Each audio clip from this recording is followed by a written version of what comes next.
Hello dear student, welcome back. तो जो हम लोगों को थ्योरेटिकल एस्पेक्ट में चैप्टर्स बचे हुए हैं, अगर उनको यूनिट वाइज बात करें तो उसमें एक मेजर पोर्शन हीट का है, ऑसिलेशन और wave, gravitation, electrostatic and current electricity, और मॉडर्न फिजिक्स के सेमीकंडक्टर को छोड़ करके छोटे छोटे चैप्टर बचे हैं, dual nature of matter, atom और न्यूक्लियर रेडियो एक्टिविटी, और properties of solid and liquid. तो इनको हम वीडियो के माध्यम से कवर करेंगे। जब ऑफलाइन क्लासेज होंगी तो उनको हम रिवीजन के माध्यम से कवर अप करेंगे।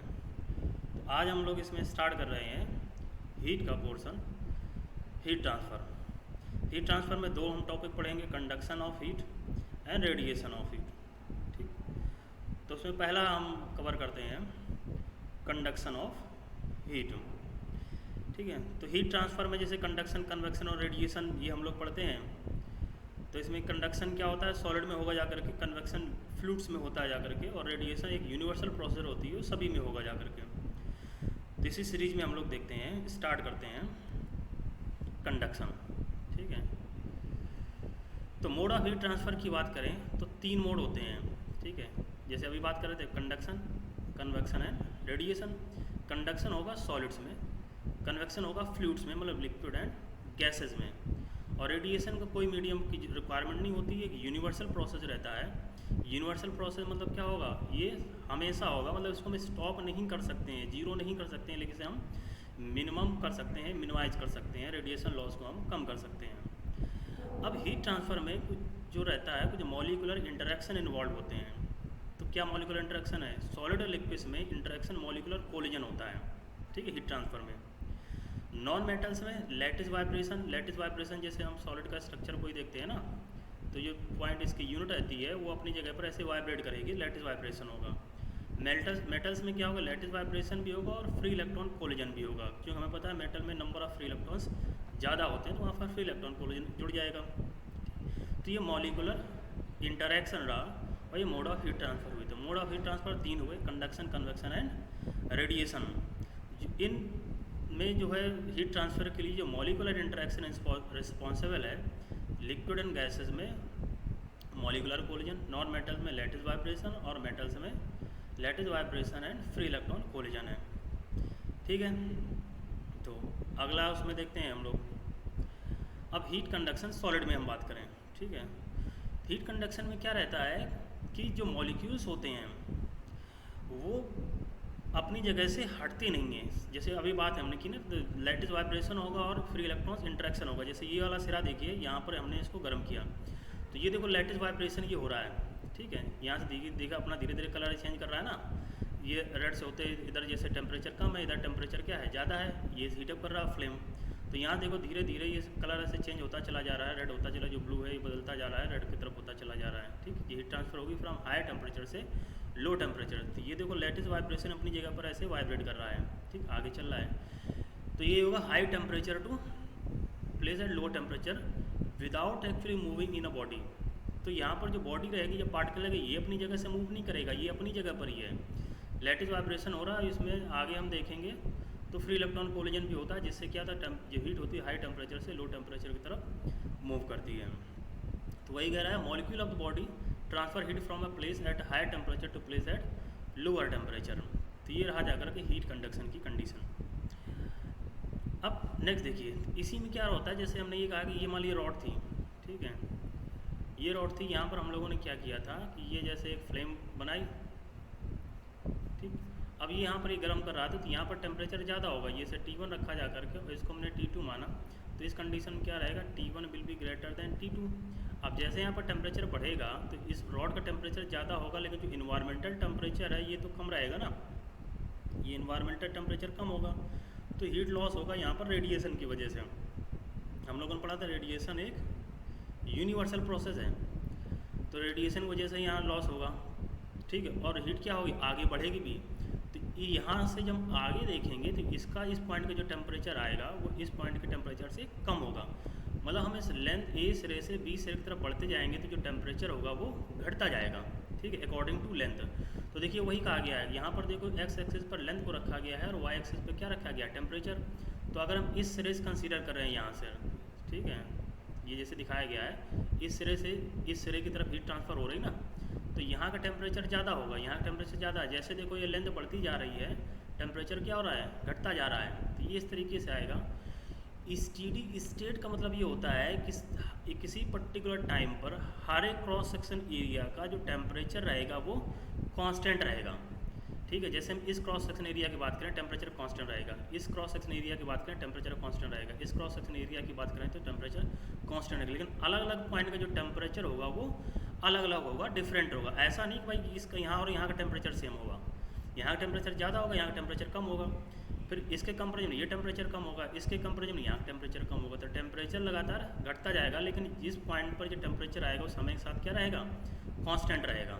ठीक है, उसी को हम बोलते हैं स्टीडी स्टेट, मतलब नियत अवस्था रहती है, कांस्टेंट रहती है। किसी पर्टिकुलर टाइम पर जो टेम्परेचर होगा कांस्टेंट रहेगा, that is called steady state. ठीक है, तो उस क्रॉस सेक्शन एरिया का जो टेम्परेचर आएगा वो कांस्टेंट आएगा। तो ये ध्यान रखना है। हीट ट्रांसफर हमने कहा सॉलिड में होगा जा करके, सॉलिड मतलब क्या होगा जा करके, वो हीट फ्लो होगी फ्रॉम हाई टेम्परेचर से लो टेम्परेचर की तरफ without the move actually moving out in the body.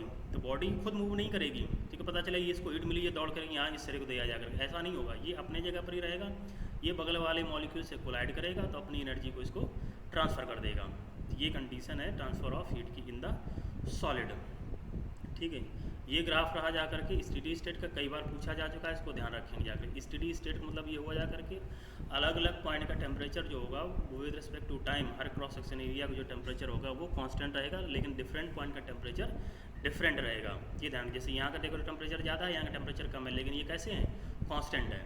ठीक है, ये बदल नहीं रहा, पता चला कि ये अलग हो गया जा करके, तो वो कंडीशन है। अब इसकी फॉर्मूले की बात करें, rate of heat flow. Rate of heat flow देखो ये एच है, ये लिखा हुआ है यहाँ पर। रेट ऑफ हीट फ्लो की बात करें तो H is equal to heat upon time. तो इसकी यूनिट क्या होगी, जूल पर सेकेंड। तो यूनिट लिखिए जूल पर सेकेंड, इसी को बोला जाता है वॉट। इज इक्वल टू, तो ये रहता जाएगा formula K A delta theta upon L. Delta theta क्या है, चेंज इन टेम्परेचर एल। अब देखिए ये जो होता है डेल्टा थीटा अपॉन एल, ये होता है टेम्परेचर ग्रेडियंट। टेम्परेचर ग्रेडियंट, ठीक है, टेम्परेचर ग्रेडियंट। तो रेट ऑफ हीट फ्लो है, मतलब जो रेट ऑफ हीट फ्लो आ रही है एनर्जी पर सेकंड या हीट पर सेकंड, ये प्रोपोर्शनल है K A delta T upon delta T. ठीक है, ठीक है, यहाँ स्मॉल टी करते हैं। के क्या है, थर्मल कंडक्टिविटी है। ए क्या है, यहाँ पर क्रॉस सेक्शन एरिया है। डेल्टा टी टेम्परेचर डिफरेंस है, और ये डी क्या है, थिकनेस है। यहाँ पर हम थिकनेस की बात करें तो ये क्रॉस सेक्शन एरिया के बेसिस पर देखो ये कहा गया है, ये हीट फ्लो हो रही जा करके इस तरीके से वार्मर बॉडी से कूलर बॉडी की तरफ। ठीक है, हाई टेम्परेचर से लो टेम्परेचर की तरफ। ठीक, ये जैसे यहाँ पर देखो इसको ऐसे कहा गया है कि ये इसके क्रॉस सेक्शन एरिया हमने कंसीडर किया, तो ये देखो ये टेम्परेचर ज़्यादा है, ये टेम्परेचर कम है, कि यहाँ पर हम लोग देखेंगे T I will be greater than T O. तो ये क्रॉस सेक्शन एरिया की इस तरीके से ये हीट फ्लो हो रही है। ये इसकी देखो ये बना रखी है थिकनेस, जैसे ये इस डायरेक्शन में हीट फ्लो हो रही है। तो ध्यान रखना है जा करके। तो इस तरीके से अगर जैसे यहाँ पर ये हीट फ्लो हो रही है तो ऐसे हमने बनाया गया, ये वाली लेंथ हो जाएगी। अगर ऐसे फ्लो हो रही जा करके तो जो उसके आएगा जा करके ये इसकी एरिया हुआ जा करके, और ये इसकी थिकनेस रही जा करके। तो थर्मल कंडक्टिविटी, इसके बारे में हम बात करेंगे, ये क्या रहती है जा करके, क्रॉस सेक्शन एरिया हमें पता चला डेल्टा टी यहाँ टेम्परेचर डिफरेंस है, डी थिकनेस है, या एल लेंथ हम कहें delta theta upon delta L, ये टेम्परेचर ग्रेडियंट है। टेम्परेचर ग्रेडियंट एक वेक्टर क्वांटिटी है, तो ये ध्यान रखना है, temperature gradient is a vector quantity. ठीक है, तो रेट ऑफ हीट फ्लो का फॉर्मूला रहता है, ध्यान रखना, रेट ऑफ हीट फ्लो मतलब क्या होगा, जूल पर सेकेंड मीन्स वॉट। तो कई बार जैसे अगर ये फॉर्मूला आपको पता है तो आप चीज़ों को आसानी से सॉल्व कर सकते हैं। कई बार पूछा गया है कि के आप यूनिट बताओ, कभी पूछ देते इसकी डायमेंशन बताओ, तो फॉर्मूला पता है आप आसानी से सॉल्व कर सकते हैं। ठीक है, तो ये कंडीशन रही जा करके हम लोगों ने देखी रेट ऑफ हीट फ्लो का फॉर्मूला इन द सॉलिड्स। अब हम क्या बात करते हैं, के बारे में बात करते हैं। के क्या है, coefficient of thermal conductivity. Thermal conductivity का मतलब क्या है, तो थर्मल कंडक्टिविटी का मतलब ये है कि एबिलिटी बताता किसी सब्सटेंस की कैसे हीट को कंडक्ट कर सकता है। Measure of ability of substance to conduct heat, मतलब क्या हो, जितनी ज़्यादा इसका देखो के की वैल्यू होगी उतनी ज़्यादा ये हीट को ट्रांसफ़र करेगा। हमने पढ़ा एच इज इक्वल टू के A delta theta upon L. तो जितनी ज़्यादा के की वैल्यू होगी हीट ट्रांसफ़र उतना ही ज़्यादा होगा। यूनिट हम लोगों ने यहाँ पर ये कंडीशन पढ़ी थी, जो एच इज इक्वल टू रहता था, ये होता था क्यू अपॉन टी। तो ये क्यू अपॉन टी क्या हो गया, वॉट। इसकी यूनिट आएगी वॉट पर मीटर इंटू केल्विन, ठीक है। डायमेंशन MLT -3 थीटा -1, इसे आप ध्यान रखें, कई बार पूछा गया है दोनों ये, ठीक है, यूनिट एंड डायमेंशन। अब कुछ टर्मिनोलॉजी है, थर्मोमेट्रिक कंडक्टिविटी, इसी बोलते हैं हम डिफ्यूजिविटी। थर्मोमेट्रिक कंडक्टिविटी का मतलब है the ratio of thermal conductivity, मतलब के का to the thermal capacity per unit volume. Thermal capacity per unit volume मतलब यही हो गया, थर्मल कैपेसिटी और पर यूनिट वॉल्यूम। तो देखिए मास अपॉन वॉल्यूम क्या होता है, डेंसिटी, डेंसिटी को रो से डिपेंड करिए, सी आ गया, तो ये आ गया डेंसिटी इंटू थर्मल, ये स्पेसिफिक कैपेसिटी है। तो K upon rho C is equal to constant, इसी को बोला जाता है डिफ्यूजिविटी। वीटमैन फ्रेंच लॉ क्या कहता है, ये कहता है किसी गिवन टेम्परेचर पर ratio of thermal conductivity to electrical conductivity at a particular temperature, ये आता है कांस्टेंट। अगर टेम्परेचर को कांस्टेंट रखें तो यहाँ देखो के इज इक्वल टू क्या आ जाएगा, सिग्मा। सिग्मा क्या है, इलेक्ट्रिकल कंडक्टिविटी, मतलब जो मटेरियल इलेक्ट्रिसिटी का गुड कंडक्टर होगा वो मटेरियल हीट का भी गुड कंडक्टर होगा, ये कहता है नियम। तो good conductor of heat is also good conductor of electricity and vice versa. तो ध्यान रखना है क्या आ जाएगा, K upon sigma T is equal to क्या रखना है, कांस्टेंट, किसी गिवन टेम्परेचर पर रेशियो ऑफ इलेक्ट्रिकल कंडक्टिव मतलब thermal conductivity to rate of electrical conductivity is constant. तो ये कंडीशन है K upon sigma T is equal to constant, ठीक। तो material which are good conductor of heat are also good conductor of electricity. अगर जो bad conductor होंगे heat के तो बैड कंडक्टर वो इलेक्ट्रिसिटी के भी होंगे, एंड वाइस वर्सा का कंडीशन मतलब यही हुआ जा करके, ठीक। तो ये कंडीशन हुई जा करके थर्मल कंडक्टिविटी के बारे में जाना हमने, इसको ध्यान रखना है, इसकी यूनिट क्या रहती है, ठीक है, इसकी डायमेंशन क्या रहती है, और Wiedemann Franz law, Wiedemann Franz law, ratio of thermal conductivity to the rate of electrical conductivity at a given temperature is constant. आगे देखते हैं, अब देखो थर्मल कंडक्टिविटी को मेजर करने के लिए एक एक्सपेरिमेंट है, Ingenhousz experiment. Ingenhousz experiment क्या किया गया, यहाँ पर जैसे एक टैंक लिया गया है जिसमें हॉट वाटर भरा गया है, ठीक है। अब यहाँ पर देखो अलग अलग मटेरियल की रॉड यूज़ की गई, इन पे के ऊपर वैक्स की कोटिंग कर दी गई है, यहाँ पर जो वैक्स की कोटिंग है। अब देखा ये गया है कि जब वैक्स इसके ऊपर कोट किया है वो इसमें इमर्स किया गया है, कनेक्ट किया गया है किससे, एक बॉइलिंग वाटर सोर्स से। तो हमें पता है कि इसमें हीट ट्रांसफ़र होगा सॉलिड में, और जैसे हीट ट्रांसफ़र होगा इसका टेम्परेचर बढ़ेगा तो वैक्स क्या होगी, मेल्ट होगी। अब वैक्स मेल्ट होगी तो यहाँ पर देखा ये गया है कि जो थर्मल कंडक्टिविटी आती है directly proportional to L square रहता है, ठीक, directly proportional to L square होगा। तो अब इसमें हम लोग देखेंगे अलग अलग मटेरियल जो पहुँचे जा करके, तो यहाँ के डायरेक्टली प्रोपोर्शनल L आया, तो यहाँ पर हम देखेंगे K1 upon K2 is equal to आएगा L1 square upon L2 square, ठीक है। तो अलग अलग डिफरेंट मटेरियल्स की अगर हम थर्मल कंडक्टिविटी का रेशियो देखना चाहते हैं तो इसको हम कंपेयर कर सकते हैं, K1 upon K2 is equal to L1 square upon L2 square. तो ये यहाँ पर इंजन हॉज एक्सपेरिमेंट से आया, K upon L square is equal to constant. तो डिफरेंट मटेरियल्स की जो थर्मल कंडक्टिविटी का उसको हम यहाँ से रेशियो पता करेंगे, that is called Ingenhousz experiment, ठीक। तो नेक्स्ट देखते हैं थर्मल रेजिस्टेंस। थर्मल रेजिस्टेंस में देखें, यहाँ पर हमने देखा जो रेट ऑफ जो हीट फ्लो आ रहा है K A delta theta upon L into T, T यहाँ पर क्या है टेम्परेचर। अब यहाँ पर अगर आप करंट की ओम्स लॉ को देखें तो आई इज इक्वल टू ये होता था वी अपॉन आर, वी मतलब यहाँ पर क्या हुआ जाएगा पोटेंशियल डिफरेंस अपॉन रेजिस्टेंस। इसी तरह यहाँ पर हम देखें Q upon T is equal to यहाँ पर एस से हम डिनोट करें, तो यहाँ पर हम देखें इसको एस से लिख सकते हैं, डेल्टा थीटा मतलब जो हीट फ्लो होती है due to temperature difference, delta theta upon R. तो ये यहाँ पर रेजिस्टेंस के टर्म में लिखना है। तो यहाँ पर देखिए हम इसको ऐसे करते हैं, तो Q upon T is equal to ऊपर रखना है डेल्टा थीटा। अब बस क्या रहा है डेल्टा थीटा, ये हो गया जाकर के के ए को हम नीचे ले आते हैं तो ये आएगा L अपॉन के ए। अब ये देखो L अपॉन के ए जो वैल्यू आई ये क्या हो गया जाकर के थर्मल रेजिस्टेंस, तो वही हो गया थर्मल रेजिस्टेंस इक्वल टू हो गया L अपॉन के ए। इसकी यूनिट हो जाएगी जाकर के, ठीक है, केल्विन पर वॉट। तो ये कंडीशन रहेगी जाकर के L अपॉन के, L हो गई लेंथ ऑफ द रॉड, के थर्मल कंडक्टिविटी, ए क्या हो गया जाकर के एरिया। तो R is called thermal resistance. तो ध्यान रखना है कि यहाँ पर जो थर्मल रेजिस्टेंस पहुँचा जाकर के वो हुआ जाकर के L अपॉन के ए, ठीक है। This is thermal resistance. तो इस थर्मल रेजिस्टेंस की हम कंडीशन देखेंगे अलग अलग जो भी आएंगी। अब यहाँ देखिए जैसे यहाँ पर रहता था जो करंट फ्लो होती थी मतलब rate of heat charge flow, है कि नहीं है। तो ये इन्वर्सली प्रोपोर्शनल टू रेजिस्टेंस रहता था ना, इन्वर्सली प्रोपोर्शनल टू रेजिस्टेंस। इसी तरह यहाँ हम लोग देखेंगे जो हीट फ्लो रहेगी inversely proportional to thermal resistance रहेगी। तो जितने थर्मल रेजिस्टेंस कम रहेगा उतनी ज़्यादा क्या होगा जा करके हीट ट्रांसफ़र। थर्मल रेजिस्टेंस यहाँ पर हम देखो मटेरियल की प्रॉपर्टी ये क्या है, एरिया तो फिक्स रखा जा करके, तो मीन्स मटेरियल जितने ज़्यादा गुड कंडक्टर ऑफ हीट रहेगा मतलब उसकी के वैल्यू उतनी ज़्यादा होगी, तो थर्मल रेजिस्टेंस उसका उतना ही कम होगा। तो ये कंडीशन है, मतलब हमने देखा था कि क्या था, प्रॉपर्टी ऑफ मटेरियल था। Thermal conductivity is the property of material. तो जो मटेरियल थर्मल कंडक्टिविटी ज़्यादा करेगा उसका थर्मल रेजिस्टेंस उतना ही कम होगा। ठीक है, बाकी तो ये फिजिकल पैरामीटर हैं, इन पर डिपेंड कर रहा है। अब इसमें देखो हमें क्या करना है, दो कंडीशन है, rods in series and parallel, यहाँ पर हम देखते हैं। तो करंट इलेक्ट्रिसिटी में जैसे हम लोग पढ़ते हैं कि जो सीरीज कॉम्बिनेशन में हम लोग करते हैं तो ये रहता है जा करके R1 + R2। तो सीरीज कॉम्बिनेशन में यहाँ पर R = क्या था, L/KA। तो यहाँ पर देखो, यहाँ पर हो जाएगा L1 + L2 और यहाँ पर आ जाएगा K equivalent cross section area है सेम।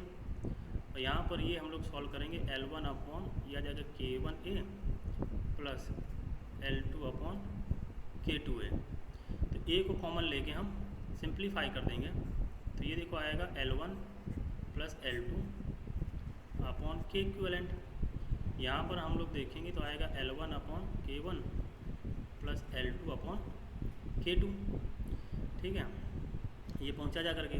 अब चाहें तो हम यहाँ पर क्या करें, जा कर के K1 और K2 को एलसीएम ले लिया, तो यहाँ पर क्या आएगा K2L1 प्लस ये इधर हो जाएगा K1L1 बराबर, यहाँ पर देखिए क्या हुआ जा कर के L1 + L2/K इक्विवेलेंट। तो K इक्विवेलेंट = देखिए इसको रिवर्स कर देंगे तो आएगा K1 K2 ये आ गया देखो K2L1 + K1L2, ये सीरीज कॉम्बिनेशन में आ गया। ठीक है, और यहाँ पर क्या हुआ जा कर के इसको K इक्विवेलेंट इसको डिवाइड किया जा कर के यहाँ पर ये वैल्यू लिखी L1 + L2। तो इनको हम देखें तो ये देखो निकल के आ गया सीरीज कॉम्बिनेशन में K1 K2 इधर होगा ये L1 L2 अपॉन ये इधर आ गया देखो K1 L2 + K2 L1। अब कंडीशन ये आती है अगर मान लीजिए L1 L2 बराबर हो जाए, तो L1 L2 बराबर हो जाए तो K सीरीज कॉम्बिनेशन में ये देखो 2L हो जाएगा, तो ये सिंपली से आ जाएगा 2K1 K2 upon K1 + K2।